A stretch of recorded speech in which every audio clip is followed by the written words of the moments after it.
Hello YouTube, it's IrishBear76. I thought I'd start this video by telling Mario thank you for having me on your radio show on the Blogspot radio. And Michelle and Wayne and Judy and everyone else who I talked to yesterday when I did the radio. I had pretty bad vertigo yesterday. I was pretty dizzy. My vision's a little worse than usual. It's very hot here where I live. So it's kind of out of sorts, especially during the beginning of the interview. For a short time, I couldn't hear what was going on the phone and kind of panicked, being on live radio. Anyway, Kerri from Australia, Kazkas, wrote a pretty interesting question. And it got the attention of Gavin, Gavoon. Everyone knows him. He's America and Australia's favorite Scotsman, I think, wrote a little note saying, hey, you should talk more about Kerri's question. And if you weren't on the radio show, if you weren't listening, the question that she sent had to do with some people in Australia. They're actually doing the liberation procedure, and they're doing the diagnostic, and then they're doing the actual balloon angioplasty. And the question was about the 20%, that there's like 20% of people with MS that are having their veins checked that don't have CCSVI. And is that, what were my thoughts on it? And I've always thought that there would be this would arise. And for some reason, I can't ever get sleep apnea out of my head as a reason. So those of you who have MS that have been have went and tried to get the veins found, and that don't have any proof of CCSVI, please don't lose heart, because we're talking to Gavin. Gavin, of course, he's a very caring person, a very sweet guy, and he suggested, hey, maybe you should make a video for these people and tell them some of your thoughts, because it may reassure you.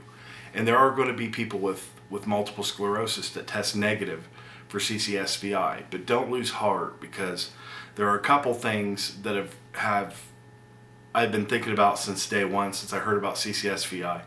And there were 10% in Zamboni's study and over 30% in Zavidanov's study at Buffalo, which, as we know, it wasn't the same thing. But what are these people? We're going to have people that look like they have CCSVI who don't have MS or CCSVI, that are kind of in that anomaly group. And we're going to have people who have multiple sclerosis but no evidence of CCSVI. And the culprit, I think, if you have MS, MS is a big disease. There's a lot of factors going on with multiple sclerosis to make you sick. But as far as from a venous standpoint, two good explanations are sleep apnea.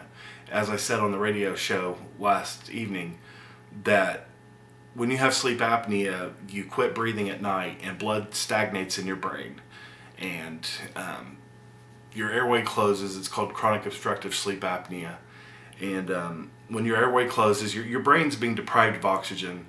Deoxygenated blood is stagnating in there, and then you finally take a breath. And it's been some people's sleep apnea has been so bad from quitting breathing and panicking to breathe, that they've actually bedwetted, had major heart damage. I mean, it's a major thing happening with sleep apnea. So if you have MS and you're a very loud snorer, if people who know you say you quit breathing in your sleep, and you go and they say that you don't have CCSVI at all, keep into consideration that you could be having the damage done by sleep apnea more than a venous drainage problem, because for all intents and purposes, it's doing the same thing.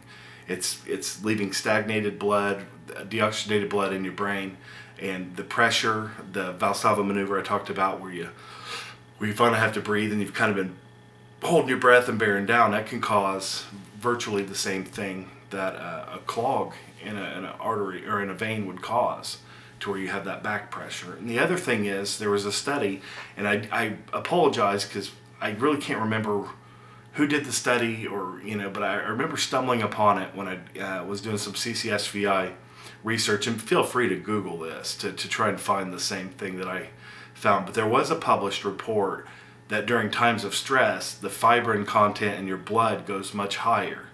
And fibrin basically is a thickening agent in your blood, which causes it to thicken. So you may have, like I had said a little bit yesterday, you may have a hypersensitivity reaction to stress or to and maybe environmental factors that cause your fibrin content in your blood to increase, which would make your blood thicken. So imagine a highly viscous, almost gelatinous type of response from stress to where fibrin increases in your blood. Which even if you have a fairly patent or open cerebral vein drainage system, if you have a high fibrin content in your blood because you're under duress and stress for a long period of time, and as we know, stress almost always precedes an exacerbation. So there's two things. So don't lose hope. And God bless you guys. I mean, if you go and you get tested, your first assumption should be that they've done it wrong, that they haven't followed the protocol to the letter.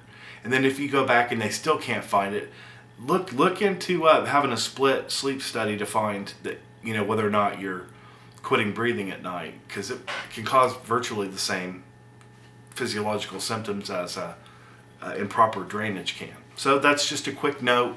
Don't give up hope. Hope is the only thing that's kept me even remotely sane. So, all right, shoot fly. So have a great summertime. God bless everybody. Stay out of the heat. I probably have my second cold shower of the day here in about 5 minutes. So I love you guys. God bless. Keep fighting. And MS will soon be a memory, I hope. So thanks and have a great day. Bye.